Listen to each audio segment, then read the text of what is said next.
Hi hello नमस्कार, मी शोभा आपल्या चॅनलवरच्या अजून एका नवीन रेसिपीमध्ये तुम्हा सर्वांचे स्वागत करत आहे. आणि आज आपण अतिशय साध्या सोप्या पद्धतीने आणि कमी तुपामध्ये बेसनाचे लाडू तयार केलेले आहेत ते आज आपण बघत आहे.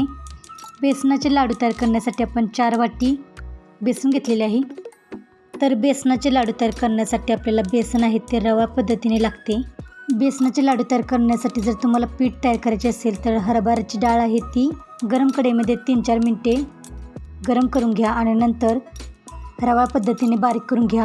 पण मी या ठिकाणी बेसनचे पीठ जे विकत मिळते ते वापरलेले आहे. अर्धी वाटी आपण बारीक रवा चाळून घेतलेला आहे आणि पाऊण वाटी आपण साजूक तूप बेसनचे लाडू तयार करण्यासाठी घेतलेले आहे. तर पहिल्यांदा आपण 2-3 चमचे गरम कढईमध्ये तूप घालून बेसनाचे पीठ भाजून घेणार आहे.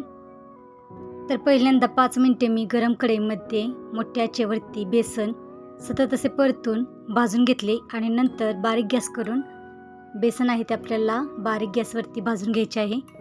तर सतत असे परतून आपल्याला बेसन भाजून घ्यायचे आहे. बेसनाचे लाडू तयार करण्यासाठी बेसन आपल्याला बारीक गॅसवरती सतत असे परतून भाजून घ्यायचे आहे. तर आपण अधूनमधून 4-5 चमचे साजूक तूप घालून बेसन आहे ते सतत असे परतून भाजून घेणार आहे.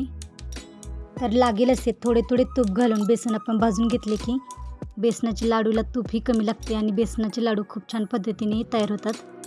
4-5 चमचे साजूक तूप घालून आपण बेसन बारीक गॅसवरती सतत असे परतून भाजून घेत आहे.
बारीक गॅसवरती बेसन भाजून घ्यायला आपल्याला 30 ते 35 मिनिटे लागतात.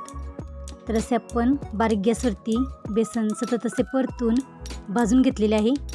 आणि यासाठी आपल्याला जवळजवळ 1 वाटी तरी तूप लागतेच. 4 वाटी बेसनाच्या पिठासाठी आपण 1 वाटी साजूक तूप पातळ केलेले वापरलेले आहे. बेसनाचे पीठ भाजून घेतल्यानंतर आपण याच्यावरती पाण्याचा शिंतोडा मारत आहे. पाण्याऐवजी आपण या ठिकाणी दूधही वापरू शकतो. पण या ठिकाणी आपण थोडेसे पाणी शिंपडून बेसन परत एकदा 2-3 मिनिटे परतून भाजून घेत आहे.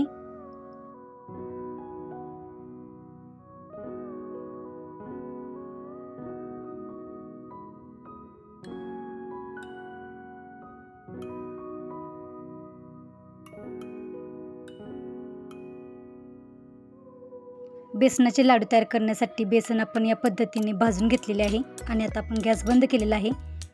पण बेसन अजून गरम आहे त्यामुळे आपण परतून घेत आहे. हे भाजून घेतलेले बेसन आपल्याला थंड करून घ्यायचे आहे. त्यासाठी आपण एका परातीमध्ये बेसन काढून घेतलेले आहे. 4 हिरव्या वेलच्यांची आपण पावडर तयार करून घेतलेली आहे. 4 वाटी बेसनाच्या पिठासाठी आपल्याला 2 वाटी पिठी साखर लागणार आहे. त्यासाठी आपण पिठी साखर तयार करून घेतलेली आहे. बेसन अजून कोमटच आहे त्यामध्ये आपण पिठी साखर मिक्स करून घेत आहे. तर थोडी थोडी पिठी साखर घालून आपण एकत्र चांगली बेसनच्या पिठामध्ये कालवून एकत्र मिक्स करून घेणार आहे.